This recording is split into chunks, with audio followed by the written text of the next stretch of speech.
वालेकुम, मेरा नाम महरीन है और आज हम टेलीफ़ोन ऑपरेटिंग की लेक्चर नंबर 4 में मौजूद हैं। आज का जो हमारा टॉपिक है वो है बिल्डिंग टेलीफोन स्किल्स। तो आइए स्टूडेंट्स, हमने टॉपिक को स्टार्ट करते हैं।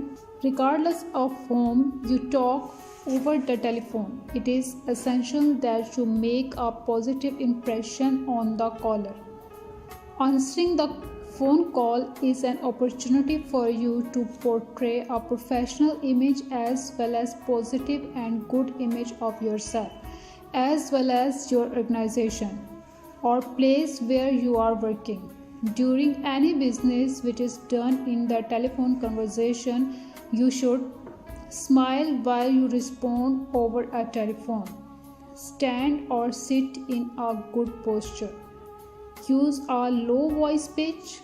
Match your speaking rate to the callers. Avoid extreme in volume.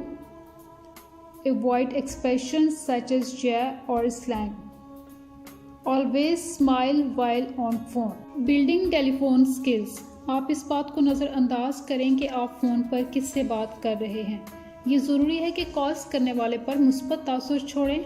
Phone calls पर बात करते हुए आप हमेशा अपना और अपनी तंजीब का पेशा वराना तासुर छोड़ें। मिसाल के तौर पर जब आप टेलीफोन पर जवाब देते हैं तो मुस्कुराएं। हमेशा अच्छे पोस्चर के साथ बैठें या खड़े हों। अपनी आवाज़ को आहिस्ता रखें। ऊंचा बोलने से परहेज़ करें। हाँ, नहीं और तकब्बुर वाले अल्फाज इस्तेमाल करने से गुरेज करें। फ़ोन पर रहते हुए हमेशा मुस्कुराएं। तो डियर स्टूडेंट, ये था आज का हमारा लेक्चर। नेक्स्ट लेक्चर में आपसे मुलाकात होगी। तब तक के लिए मुझे इजाज़त दीजिए। अल्लाह हाफ़िज़।